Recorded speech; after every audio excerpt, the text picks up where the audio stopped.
People say to me on a number of occasions, what's it like to be a chief of police? I say in the city of Virginia Beach, it's a very easy job.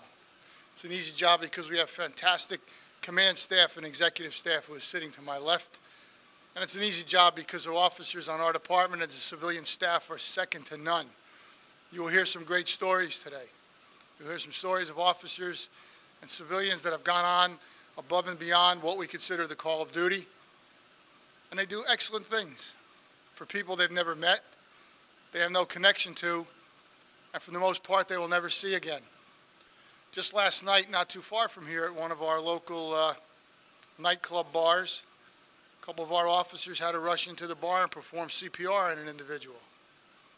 After performing CPR, they had to use the AED on the individual. Rescue tells me that we got a conversion as we were taking the gentleman to the hospital. I'm hoping he works out okay. Shortly thereafter, those officers had to respond to a parking lot not too far away for a shots fired call. That's what they do every night. Well, that's not exactly what they do every night, but I think you understand. At 1 minute, they're doing CPR to save someone's life. At another minute, they're trying to take a gun off a bad guy to save other people's lives. That's what cops do every day across the country. We just don't hear enough about that. So today we're going to hear about it. It's a very joyous time for me. This is the absolute best time for me. This is the best part of my job. And I appreciate everybody being here. I appreciate especially all the family members being here to share in our joy today. Thank you.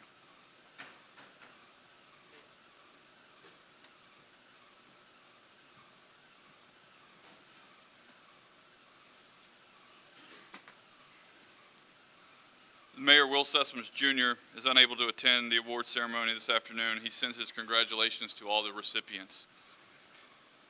And now for the presentation of the awards. When your name is called, please enter to the stage to your right. After the award is presented, please pose for a picture and exit the stage to your left. Officers Clinton Bagwell and Ryan Kuhn. On June 24th, 2014, Emergency Communications received a call for a drowning at 31st Street and Boardwalk. The caller stated that the male was in the water yelling for help and was probably about 50 yards out. A second caller stated the victim was yelling for someone to help, that he could not swim. Additional calls were coming in stating the victim was getting pulled further out to sea. Prior to the officer's arrival, citizens entered the water with a boogie board and were trying to swim towards the subject. The last update stated that the caller could barely see the victims' heads, and one caller stated she could no longer see anyone. Officers Bagwell and Kuhn arrived on scene and reported that the two additional subjects who entered the water now appeared to be 100 yards offshore. They then took quick action, removed their leather gear and vests, and entered the water with a rescue flotation device. The officers entered the water at 9:05 p.m. at 30th and Boardwalk. It was getting dark and the seas were extremely rough. The red flag had been issued earlier in the day for rip currents. The three subjects were well offshore by now. The victims and citizens on boogie boards were all within approximately 25 feet of each other. The officers were swimming side by side towards them. The officers reached the victims in distress at 9:11 p.m. and the other two subjects nearby. Officers proceeded to swim to shore with the three subjects in tow. The current was extremely strong and the officers had to parallel the shore due to the rip currents. Officers eventually made it to shore at 9:16 p.m. nearly 2 blocks north at approximately 32nd Street and Boardwalk. The officers acted with heroism and did not think twice about entering rough seas under red flag conditions, and it was dark, risking their own lives to assist citizen visitors of the city of Virginia Beach. Due to their dedication and heroism, the 2nd Precinct and the citizens and visitors of the resort area, MPO Clinton Bagwell, MPO Ryan Kuhn, are awarded the Medal of Valor.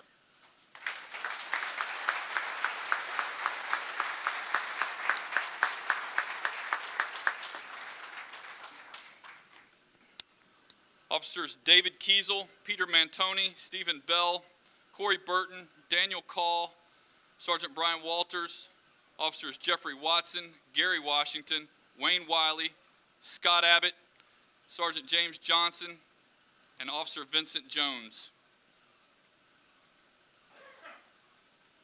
On April 14, 2014 at 10:50 in the morning, an armed subject entered the beach pharmacy located at 501 Laskin Road. The armed subject approached the pharmacist and demanded oxycodone. The pharmacist refused to give the suspect the drugs he had demanded and produced a handgun, presumably in self-defense, at which time the suspect fired his weapon at the pharmacist, striking him in the chest and killing him. At 10:55, the suspect entered another pharmacy located at 201 17th Street. Once inside again, he demanded drugs at gunpoint and fled the scene.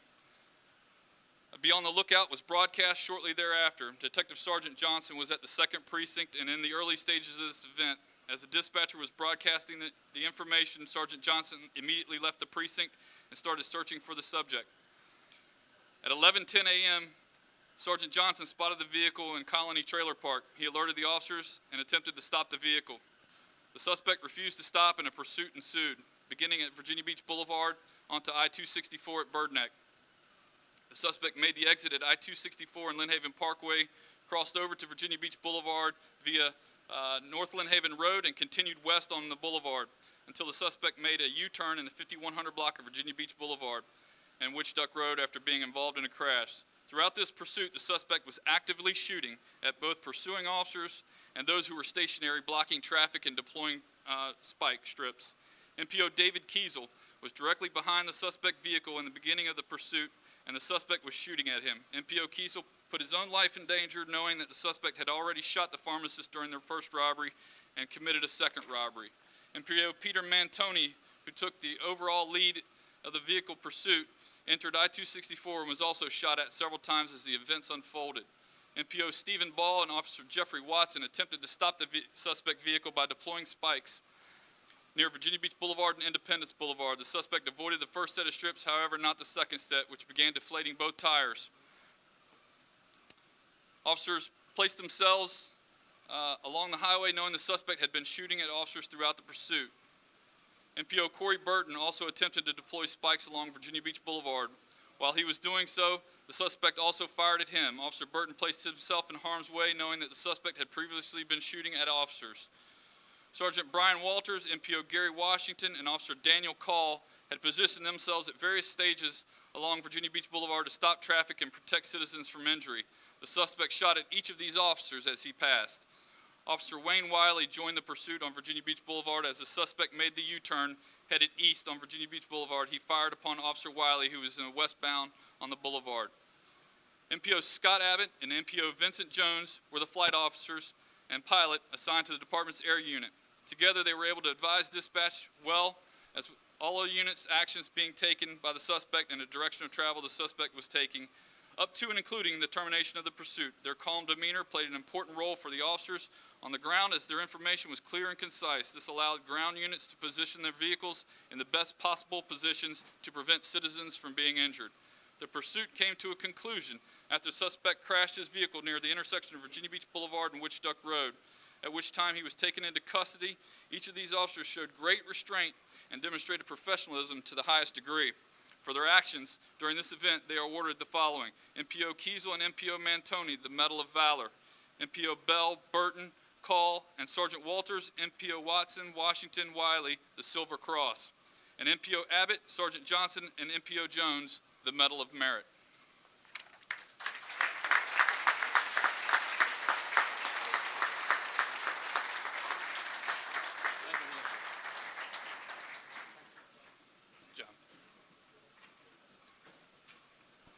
Officer Charles Wolf.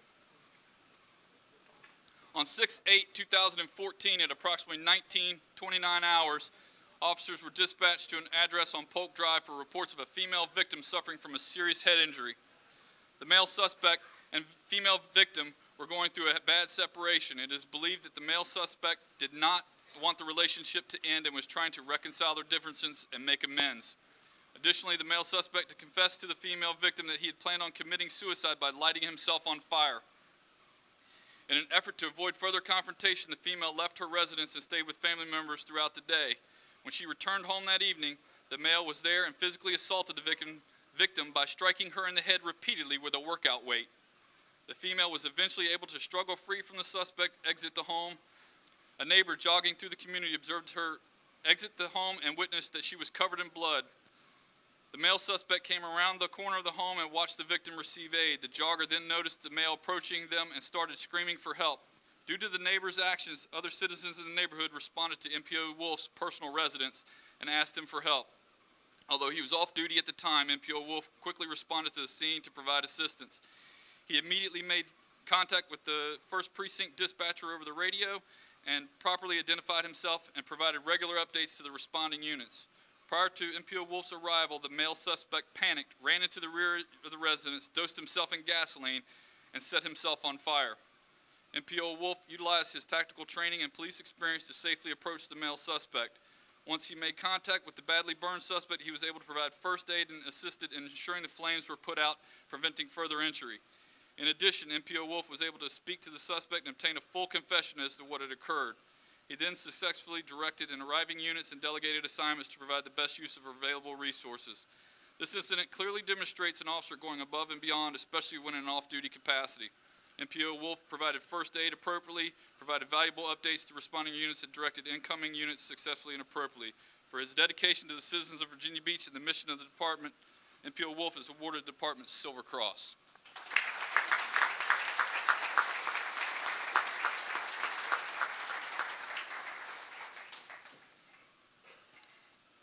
Lieutenant Scott Humphrey. Over the span of Lieutenant Humphrey's 22-year tenure with the department, he has epitomized the definition of a high degree of personal initiative and exemplary performance in significant community projects of importance. What is truly remarkable about Lieutenant Humphrey's career is that he has not only embraced the embodied department's core values as an officer and as a supervisor within this organization, he has set the standard of excellence within the community as a volunteer and leader off-duty as well. Lieutenant Humphrey has consistently demonstrated that the efforts of one person can make a difference. Lieutenant Humphrey has been a member of the Honor Guard throughout his career, serving as the Honor Guard commander in an effort to make sure the Honor Guard reflected the highest standards we have come to expect of it. He was instrumental in obtaining training for members of the Honor Guard from the elite Centennials who guard the Tomb of the Unknown Soldier. Lieutenant Humphrey established the first local chapter of the Police Unity Tour in 2000. This nonprofit organization was formed specifically to raise funds to build and support the Law Enforcement Officer Memorial in Washington, D.C. The charity he led also made a commitment to raise and provide support for families of officers killed in the line of duty. This group is now known as the Law Enforcement United and has attracted thousands of volunteers from dozens of agencies to ride bicycles every year to the Police Memorial during Police Memorial Week. These efforts have resulted in donations that exceed $1 million. Lieutenant Humphrey is actively involved in Cops on Top, the Virginia Beach Police Foundation, and a supporter of the Indian Watch Foundation, all of which play a role in honoring those who have made the ultimate sacrifice. Civic-minded, he also serves as a volunteer educator of We the People at James Madison Montpelier, and program offered to middle school and high school students to promote civic competence and responsibility. He is also involved in the United Way campaign. In recognition of his commitment, Lieutenant Humphrey is awarded the Medal of Merit.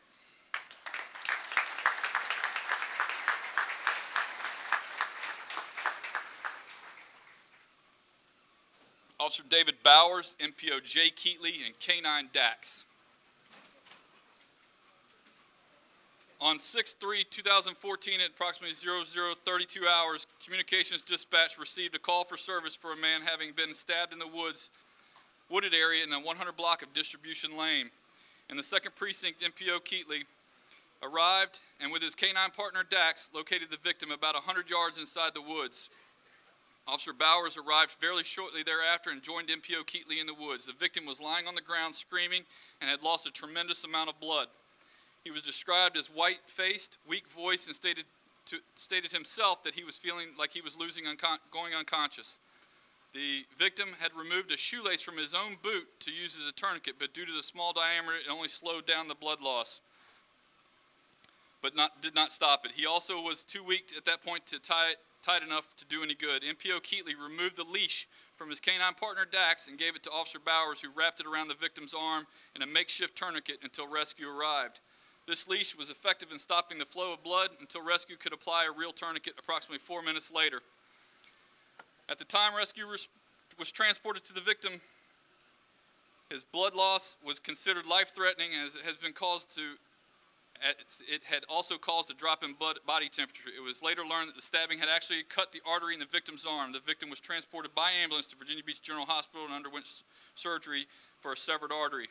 Ultimately, the suspect was located and arrested, and an arrest was made in this case. Their actions of locating the victim and then rendering appropriate medical aid resulted in the victim surviving his injuries. If it had not been found, it is very likely that he would have lost consciousness and bled to death in the woods. The use of the dog leash was clearly a more effective tourniquet than the shoelace that the victim had tried to use. For their dedicated service in this incident, MPO Bowers, MPO Keatley, and K-9 Dax are awarded the department's life-saving medal.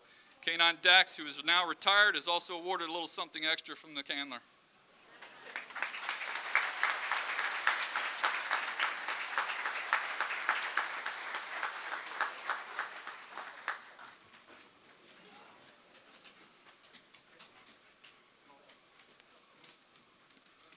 Officers Rebecca Davis, Sean Garvin, Zachary Gorman, and Michael Smith.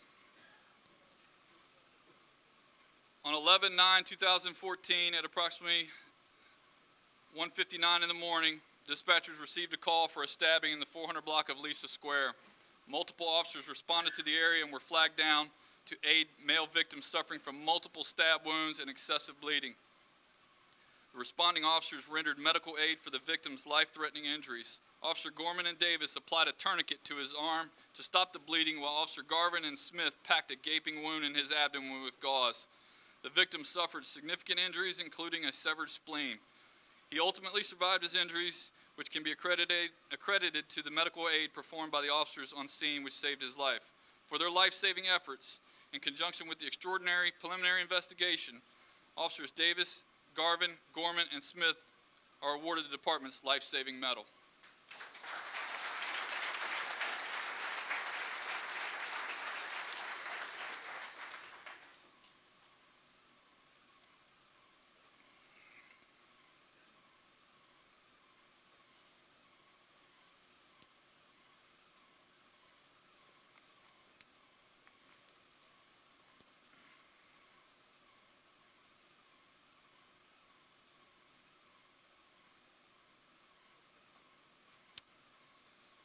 MPO Alejandro Torres.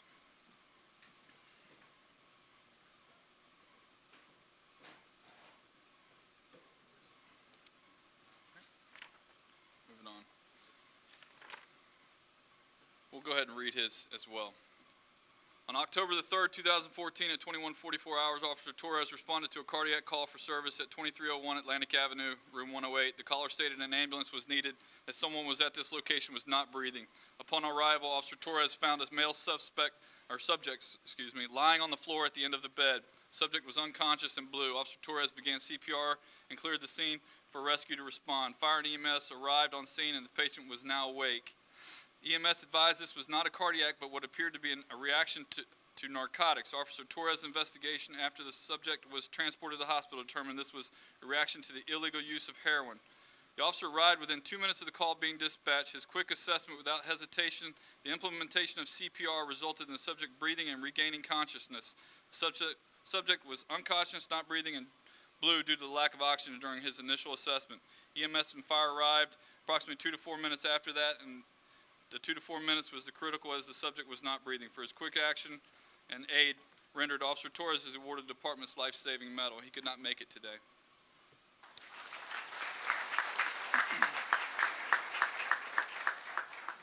Officers Nolan Keenan and Chris Wilson.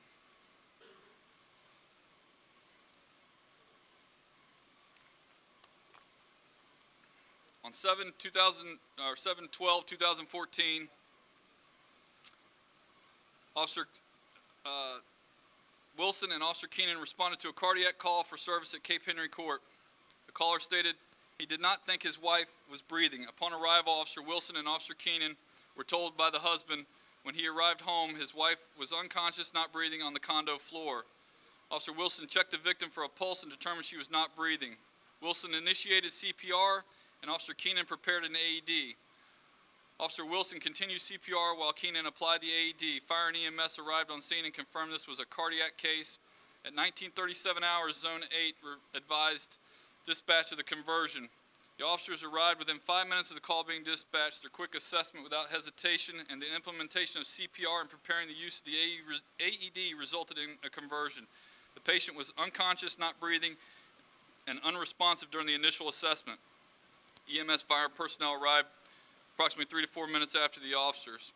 Those 3 to 4 minutes can be critical. They did not hesitate to render aid because they recognized times were critical in order to save Ms. Sutherland's life. The immediate and continuous life-saving actions of the officers clearly preserved the victim's life. For their efforts, the officers are awarded the life-saving medal.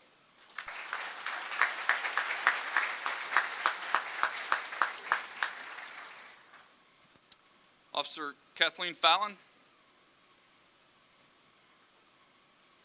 On September the 4th, 2014 at 5:09 p.m., officers were called to the 4500 block of Columbus Street at a bench near the lake at Town Center. Officer Fallon arrived and with several other Virginia Beach police officers to an unconscious male who was severely bleeding from a self-inflicted knife wound to his lower left wrist. Officer Fallon, who arrived onto the very bloody scene, quickly assessed the male's injuries and applied direct pressure by grabbing the victim's left arm to stop further bleeding for approximately 5 minutes until relieved by rescue. The patient was transported to Centera Independence for a laceration across the wrist, which he later received 11 stitches. Upon an investigation, the hospital revealed a series of events involving the victim, who was arrested the night before for DUI by Virginia Beach police. After being released from the jail, he began contemplating ending his life due to the DUI arrest, losing his job and already existing family and financial issues. The victim remembered cutting himself and losing consciousness. Finally, he said that when he woke up from his unconscious state, that all he remembers was blue uniforms and a female officer grabbing his wrist and stopping the bleeding. He was very thankful for what the Virginia Beach Police, and particularly Officer Fallon, did for saving his life. If not for the quick thinking and reaction by Officer Fallon to stem the flow of blood from the patient's wrist, he would have ended up dying from a severe blood loss of his self-inflicted injury. For her dedicated service, Officer Fallon is awarded the department's life-saving medal.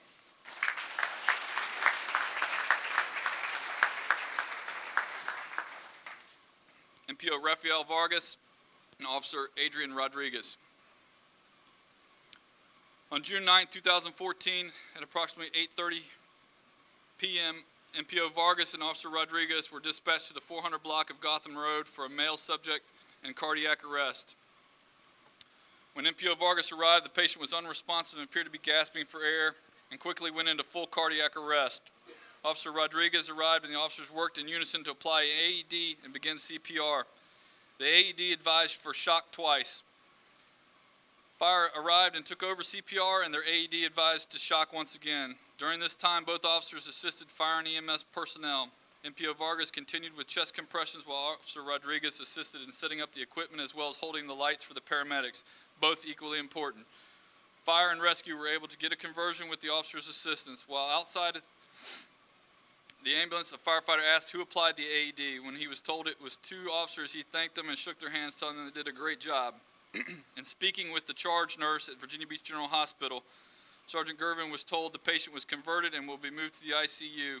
If it weren't for the officers' efforts and assistance with fire and rescue, this subject most likely would have passed away. For their dedication to the preservation of life, MPO Vargas and Officer Rodriguez are awarded the department's life-saving medal.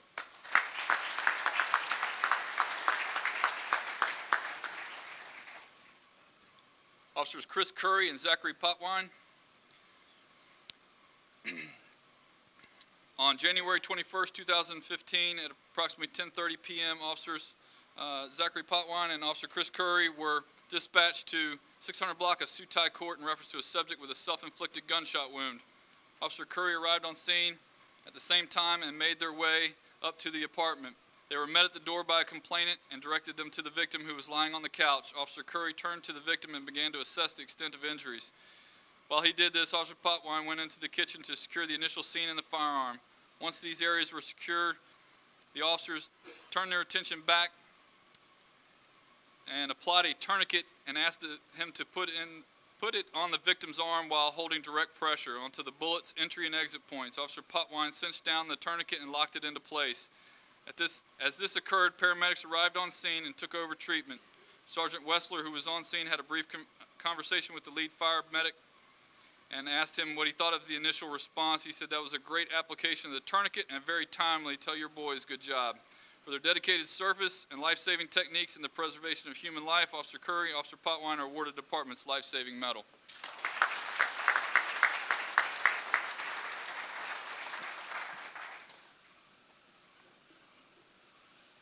Officer Kara, Officer Leathers, and Joseph Schmier.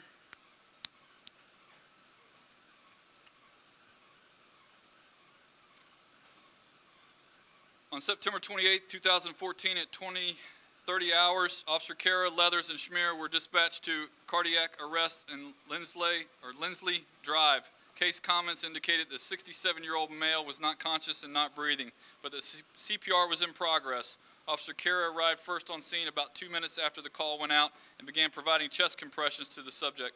Schmier arrived on scene about a minute later and assisted Kara by holding the airway open while the victim's wife administered breaths. Rescue arrived on scene shortly after Schmier. Rescue took over chest compressions while Kara took a break.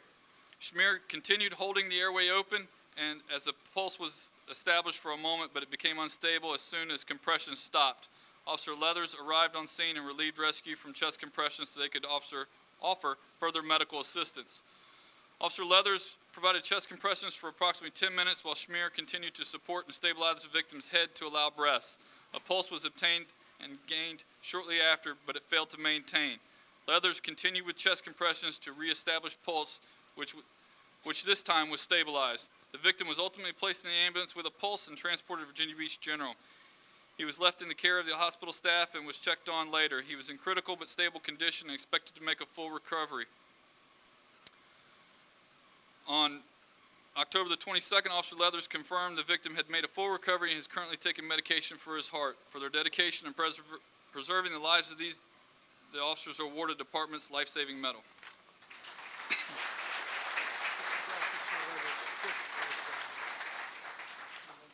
This is Officer Leathers' 5th life-saving medal.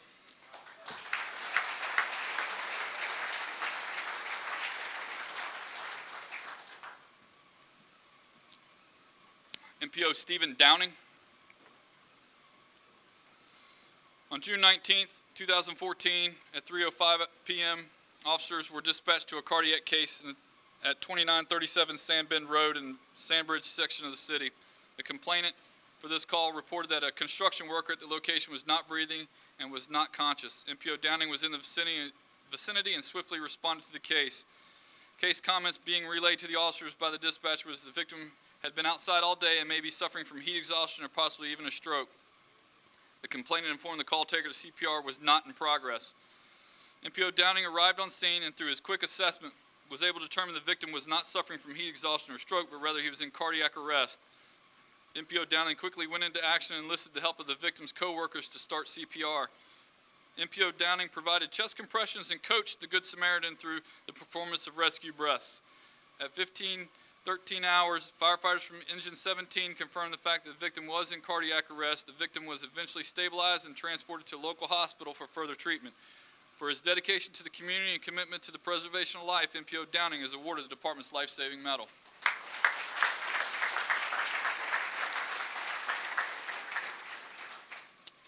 MPO Reichert, Officer Baldoff.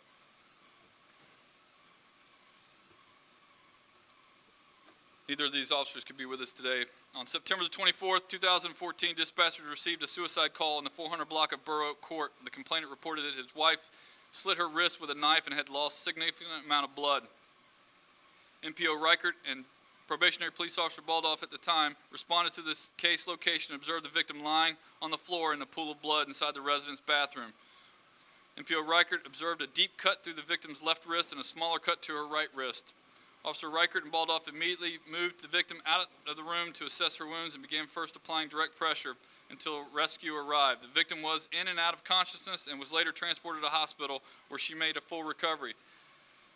This was a case where a victim self-inflicted a severe wound to her wrist using a knife. The injury caused the victim to lose a significant amount of blood to the point that where she was in and out of consciousness. Officers Reichert and Baldoff utilized life-saving techniques of direct pressure to the victim's wounds, which was significant to the preservation of the victim's life. For their quick action and rendering aid, first aid, Officer Reichert and Baldoff are awarded the Department's life-saving medal.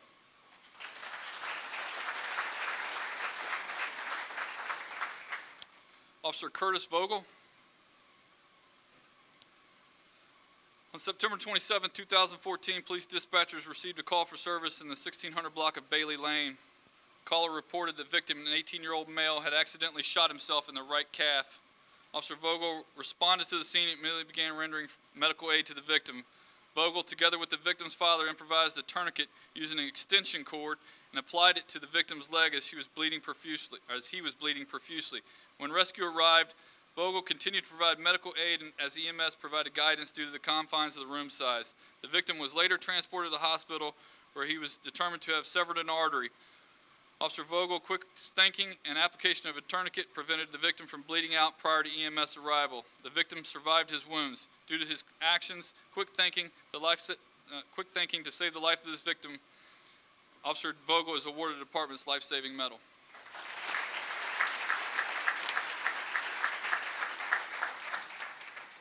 Officer Zachary Gorman, Sergeant Marcy Fox, and citizens Leon Curran and Thomas Fielder. Leon Curran was told was not being able to attend today.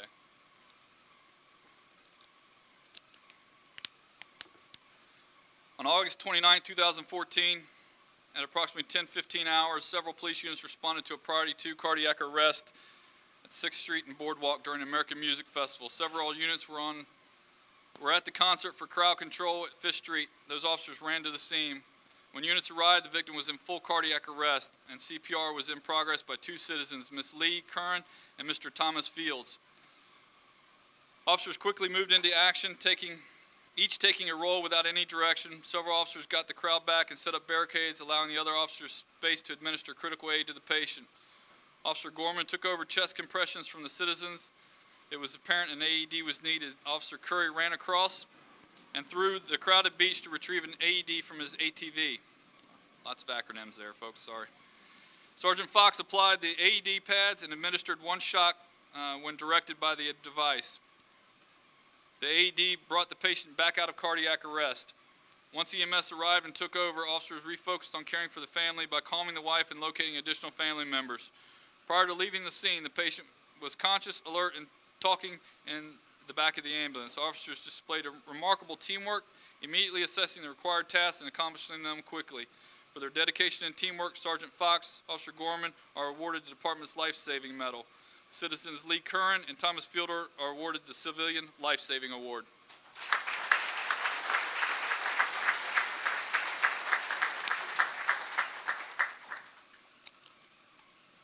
Civilian Seisha Pera.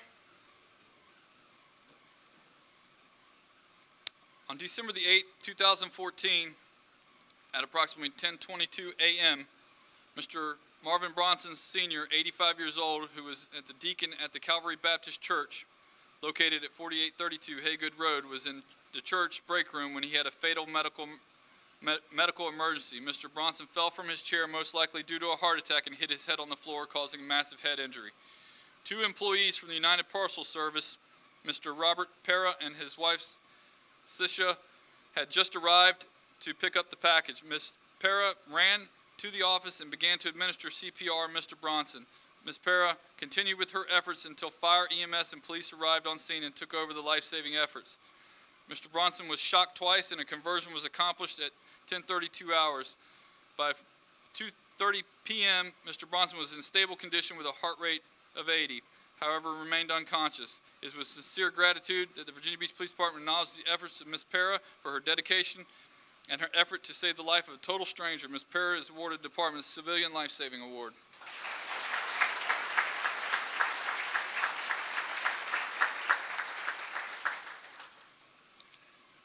Sergeant Nick Brewer, MPOs Sean Aiken, John Midget, Debbie Smith, and Civilian Joe Hoffney. Over the course of 2014, the staff of the department's training and facility in Creeds has performed at an amazing level. Sergeant Brewer and his limited staff were able to develop a schedule and deliver cutting-edge training to not only our sworn personnel, but our civilian staff as well as outside agencies. In addition, the Creeds unit continued to seek outside training opportunities, which provide them the ability to develop more innovative and essential training. The civilian in-service, with requests for relevant and innovative training for our civilian personnel, the Creed staff developed top-notch civilian in-service for the first time in 2014. Classes included workplace violence, active shooter response, basic first aid, and distracted driving, just to name a few. In regards to department training, Creed staff also developed groundbreaking training for sworn personnel for Command and Control, Scene Management, ICS, solo to solo officer response to active shooter incident, to suicide bomber neutralization, tactical triage, and casualty collection point introduction. Off-duty undercover officer response and electronic stability control. In regards to SRO and active shooter training at Creeds Elementary, this was the first time the department invited, taught, and involved school staff and police training for school shootings. All SROs, EMS, school security members, and 20 Creeds Elementary School teachers and principals were involved. They set new precedents and expected to become a standard annual SRO school training model. EMS and school security added to the debrief, and this was the first interagency mutual aid training.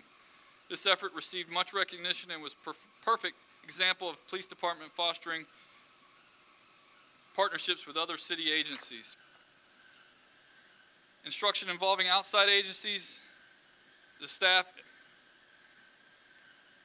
conducted training with Regent University, received training in active shooter, rapid response, CQC multiple times. They also conducted training with Kill Devil Hills, received SWAT tactics training, and hosted a joint CIRA event with both agencies. Hosted multiple military units for large-scale training events. During the above endeavor, the Creed staff has found time to attend below and create training-specific classes, including the ATV instructor course, ambush training and officer survival, tactical triage, and Jiu-Jitsu DT, defensive tactics. The Creed staff consisted of only 4 personnel and 1 civilian. Sergeant Nick Brewer, MPO Sean Aiken, MPO Debbie Smith, MPO John Midget, and Joe Hoffney were the team members who achieved so much during 2014. In addition, this staff maintained a fiscal responsibility due to overtime issues by adjusting their work schedule. In conclusion, the work product and achievement of the Creed staff were nothing less than spectacular, and not only materially and conceptually benefited the department, but outside agencies as well. Based on the above, this unit is awarded the department's special commendation.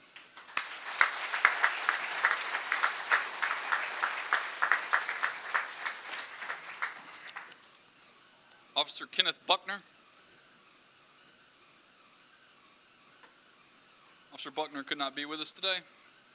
From September 2011 to May 2013, an oceanfront ABC establishment, Fuego's Lounge, located at 315 Virginia Beach Boulevard, had approximately 214 calls for service. Of this number, there were 148 separate incidents of violence, disorderly conduct, weapons violations, and incidents adversely impacting public safety. These issues overwhelmed and monopolized police resources and created a dangerous environment for patrons, citizens surrounding businesses and residents, and city employees. These calls for service were only for the address of 315 Virginia Beach Boulevard and do not represent the total calls for service involving Fuego's patrons that were parked elsewhere. In May of 2013, Officer Buckner was specifically selected to serve as the primary officer for the ABC investigation, based on his previous exceptional work products and strong work ethic. During the course of the investigation, Officer Buckner routinely met with affected citizens as well as numerous city agencies, including the Virginia Beach Fire Department, Commonwealth's Attorney, City Attorney, and outside agencies, including Virginia Alcohol Beverage Control, to coordinate response to the numerous violations committed by this establishment. Officer Buckner prepared the documentation to seek an emergency injunction to suspend the ABC license in circuit court. Officer Buckner adjusted his schedule and worked his days off. He worked tirelessly to achieve an exceptional work product, the end results which were very well written affidavit with a large binder containing all the documentation needed to successfully achieve an emergency injunction, immediately suspending the ABC license. For his prowess in this endeavor, MPO Buckner is awarded the department's special commendation.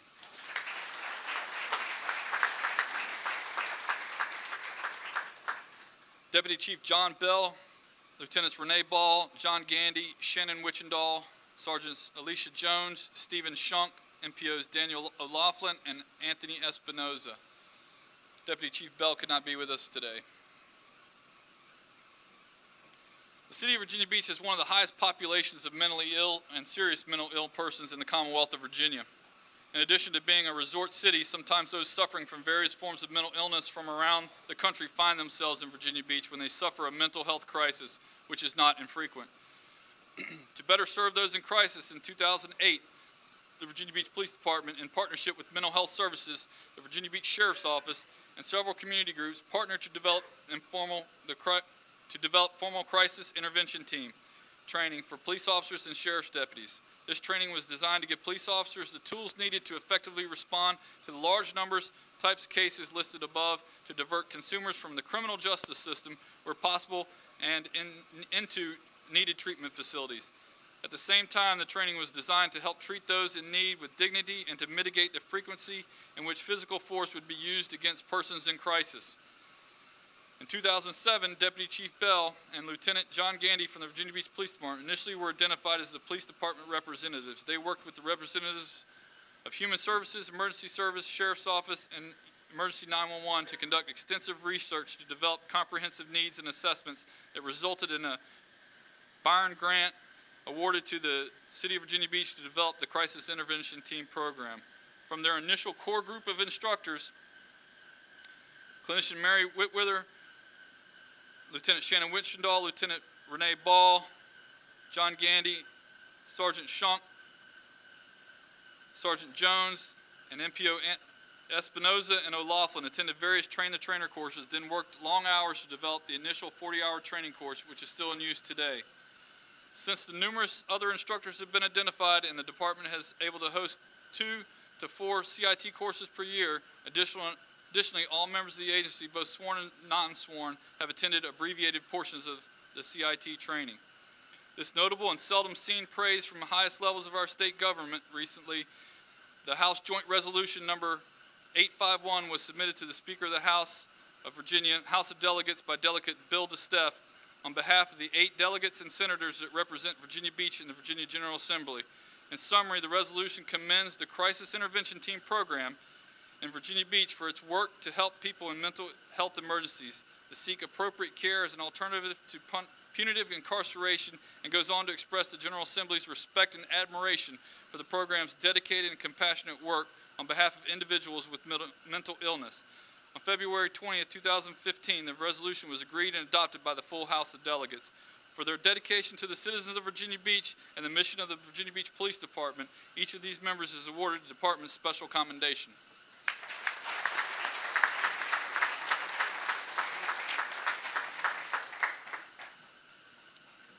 Lieutenant James Kaiser.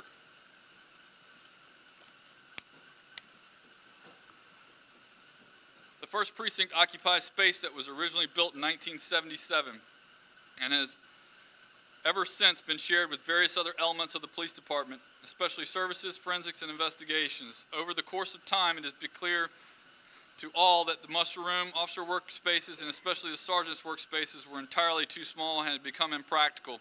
A series of changes were being made to how the spaces previously occupied by the Forensic Services Unit in November of 2013. Lieutenant Kaiser seized upon the opportunity to improve the working conditions of patrol officers and supervisors. He took the initiative in this matter and began to design a way to expand the muster room, the sergeant's office, the armory, and the officers' workspaces. He formed a liaison with building maintenance and began to work on a practical application of his ideas. He also set the task of designing a way to fortify the workspaces for the precinct desk officers and services. Lieutenant Kaiser was critical in the process of defining what our needs would be and how various walls, doors, and workspaces should be modified to meet those needs. In May of 2014, Lieutenant Kaiser began a 3-phase process with building maintenance. Lieutenant Kaiser acted as our precinct liaison, ensuring that all parties involved developed a practical timeline and shared understanding and expectations for the work product. Lieutenant Kaiser acted as a primary liaison and coordinator for the bid process and acquisition of new equipment, flooring, desks, and chairs. Lieutenant Kaiser managed the coordination of the asbestos testing, private contractors, city officials, and inspectors with the movement of supervisors and officers over the course of weeks. While there were many moving parts and a variety of players involved, Lieutenant Kaiser was adept at coordinating the actions of all involved to see the project through completion, time, and budget. For his dedication and diligence in helping the 1st Precinct develop and implement a plan for major building modifications, Lieutenant Kaiser was awarded the Department's Special Commendation.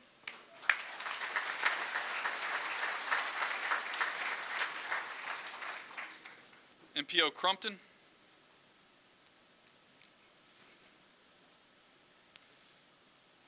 MPO Crumpton, although assigned to uniform patrol at the 4th Precinct, he volunteered to be the department's Veterans Administration School Certifying Official, SCO, in 2006. Over the last 8 years, Frank has done an exceptional job balancing his primary duties as a patrol officer with with that of the duties required of the SCO.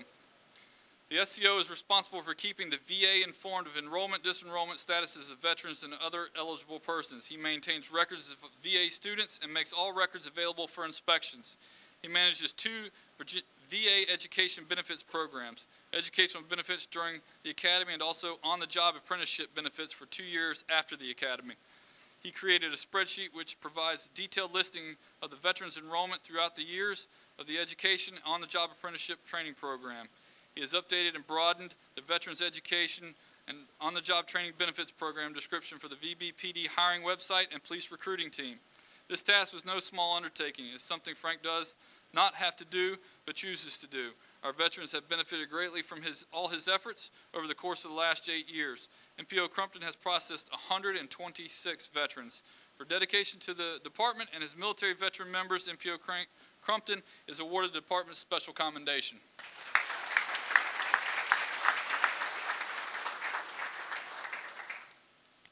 Officer Eli Kendrick.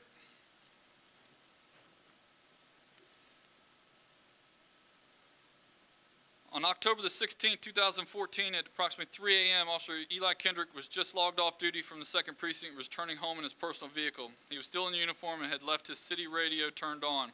While traveling on I-264 West, 1 mile east of the Rosemont Road exit, he heard a priority tone over the radio. Emergency communications broadcasted an armed robbery of the 7-Eleven located at the 500 block of 22nd Street.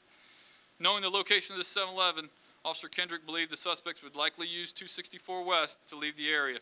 Demonstrating a high degree of personal initiative, Officer Kendrick pulled over to the far right-hand side of the shoulder of the road and sat there and waited as more information was being broadcast. He heard descriptions of the vehicle over the air, a 2-door yellow car with black checks on the side. The suspect was also described as a black male, medium build, wearing blue shirts, blue jeans, dark colored hat, and used a handgun. Officer Kendrick was monitoring the traffic passing by him. He noticed the headlights approaching from the east. He watched a 2-door yellow vehicle with black checkers on the side, passenger side, pass him at a high rate of speed. Despite the darkness at night, the color of the suspect vehicle and the highway lighting made identification very easy. Vehicle description was a perfect match based on the BOL. Officer Kendrick notified dispatch via his assigned portable radio and pulled back onto the highway and followed at a safe distance. He informed dispatch he had the suspect vehicle in sight and would keep it in sight until on-duty units could respond and take over. 2 marked police vehicles were on the shoulder of 264 as he passed. Officer Kendrick activated his hazard lights to identify to the officers his location. The marked vehicles pulled ahead, immediately stopped the vehicle, and the suspect was taken into custody. Officer Kendrick continued to assist, K-9 quickly responded to the scene, and after a short search, apprehended the fleeing suspect into custody at 03:53 hours. This brought the total number of suspects apprehended to 3. Officer Kendrick stayed on scene until he could speak with the responding detective, not clearing up until 04:41 hours in the morning. For his actions that were substantially above normal requirements that led to the successful apprehension of 3 armed robbery suspects, the recovery of a weapon, stolen U.S. currency, Officer Kendrick is awarded Department Special Commendation.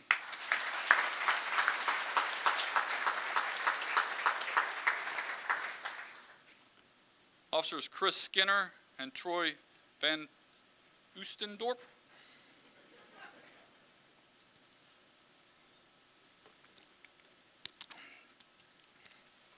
On November 29, 2014, at approximately 7 p.m., Emergency Communications received a call from a male stating that he was upset and emotional. The subject was between the 7-Eleven and the substation, sitting in a recessed corner between the buildings. Originally, this case was dispatched as an assist citizen, but was upgraded to a suicide threat attempt. Based on the dispatcher's intuition of his tone and word choice, he was asked if he wished to hurt himself, but denied any such intention, stating that he simply wanted to talk to officers. Officers Skinner and Van Oostendorp of the 2nd Precinct were first to arrive. The individual was sitting on the ground wearing a winter jacket. He had one arm through the sleeve, but the other arm was tucked inside the jacket across his torso.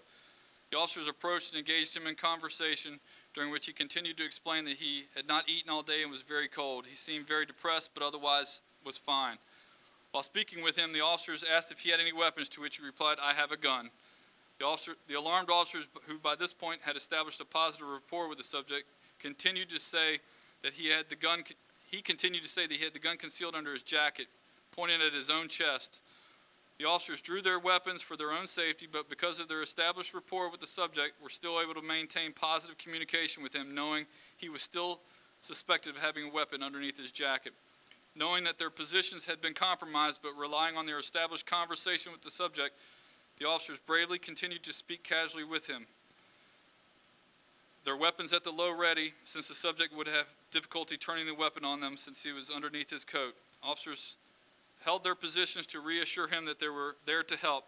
Their demeanor in dealing with the subject kept him calm throughout the incredible tense situation, and through their positive interactions with him, they were able to persuade him to remove the weapon from his chest and surrender their custody.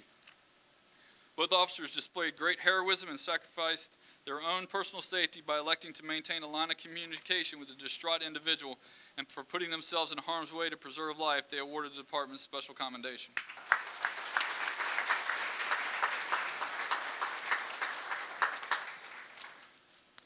Sergeant Michael Clark. In the early part of 2014, a burglary suppression team consisting of 6 officers and 1 sergeant was created in the 4th Precinct. The need for such a unit arose out of the fact that the 4th Precinct was experiencing the most burglaries in the city due to the high-density residential population. Sergeant Clark volunteered to supervise the new burglary suppression unit as well as the community-oriented policing unit to assist with the deterring daytime residential burglaries. Even though it would create a great deal of sacrifice on his part to scheduling issues with his family and other duties, he still requested to supervise both squads, which required him to work 2 day shifts a week and 2 night shifts per week. Sergeant Clark met with other supervisors to discuss the relevant strategies and assigned one of his officers as a liaison between the burglary suppression squad and the 4th Precinct property crimes unit. The partnership between the units has facilitated an open dialogue and exchange of information, which contributed to solving burglaries and identifying burglary trends in their early stages. Under his leadership, residential burglaries were reduced from 405 in 2013 to 290 in 2014, or a reduction of approximately 28%. By that same token, commercial burglaries were reduced by 29 burglaries down to 21 burglaries for the year, or a 58% reduction. Many of the investigations led to arrests, which further prevented burglaries by placing suspects in jail. Because of his efforts, many families did not have to go through the trauma of being burglarized and ruining their feelings of safety while living in their own home.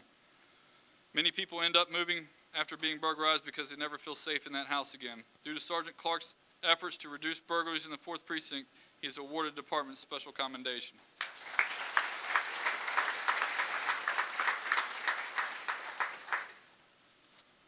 Steve Prescott. Steve Prescott has been volunteering with the 1st Precinct Crime Analysis Unit since March of 2004. To date, he has contributed over 8,500 hours of his personal time to aid the department in its mission. Over the course of his almost 11-year tenure, he has received numerous awards which have distinguished him as an asset to the department, to include a Rotary Club Volunteer of the Year 2004, a Citizens Meritorious Public Service Award in 2007, and Virginia Beach Police Department Volunteer of the Year Award 2012, and Crime Prevention Steering Committee Award, Volunteer Award in 2009. His unwavering dedication to this department should continue to be recognized. As the only volunteer crime analyst working for the department, Steve is tasked with compiling data for the daily, weekly, and monthly crime bulletins. He reviews offense reports, field interviews, crime intelligence reports, and crime mapping trends to search for links between criminal suspects and reported crimes. On the top of these daily tasks he is always receptive to taking on additional responsibilities and new projects at a moment's notice. These are just a few of the numerous ways Steve assists the 1st Precinct's Crime Analysis Unit. Steve's contributions to the department are not exclusive to just the 1st Precinct. He also updates the department's records management system with regards to MOs on burglaries for all 4 precincts. Numerous crime analysts and commanders, past and present at the 1st Precinct, all concur that without Steve's assistance in the Crime Analysis Unit, the department would operate at a huge deficit.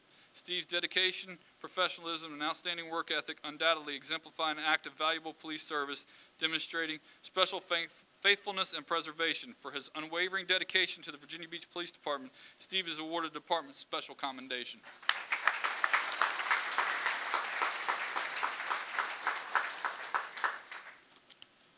Mr. Ed Nixon.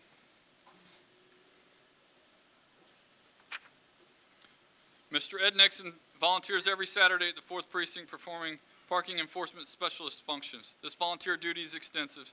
Mr. Nixon is entrusted with a marked parking enforcement vehicle, uniform, self-directed supervision to address parking issues in the community, and in doing so, stay abreast of contemporary law and changes to the Code of Virginia. Mr. Nixon possesses a superb knowledge of the parking enforcement rules for the Code of Virginia. For every ticket issued by Mr. Nixon, he is required to attend court and testify if anyone disputes the charges. Nixon embodies high ethical standards in his volunteer profession. Prior to issuing a ticket, Nixon asks himself if the ticket is fair and does it meet the benefit of the community. Nixon is cognizant that the isolated situations explain how citizens' actions may violate the letter of the law, but not the spirit. Conversely, Nixon is just in his issuance of tickets. If no articulate reason explains why a parking violation occurred, Nixon is willing to face the confrontation of issuing the parking ticket. Mr. Nixon recognizes when people are upset from receiving a ticket and provides them opportunities to appeal and complain. He calmly explains the appropriate channels to dispute the charge and educates people on the appeal process. Mr. Nixon truly performs a community service that benefits the goodwill of everyone. Since 2007, Mr. Nixon has worked more than 2,130 hours. He has tracked the financial benefit provided to the City of Virginia Beach through his service in terms of monies collected and fines. Over the past 5 years alone, Mr. Nixon generated over $101,000 in handicap parking fines. For his dedication to the department and community, Mr. Nixon is recognized with the Volunteer of the Year Award. He could not make it today.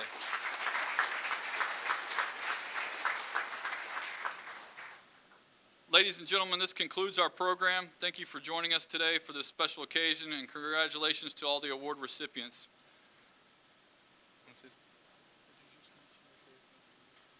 Okay. And on behalf of the city, Deputy City Manager Dave Hanson is in the crowd. Sorry if I missed you, sir. I would like to thank Ms. Maura Wright, Ms. Michelle Ferrante, Ms. Joanne Weger, and Ms. Jenny Page for their assistance in preparing for this ceremony. I would also like to thank Ms. Julia Ritz for her photography skills in capturing this event. Following the benediction, Chief Severa would like to cordially invite you to take part in refreshments being served in the cafeteria across the hall. And now for the benediction, which will be led by Chaplain Vaughn. Please stand.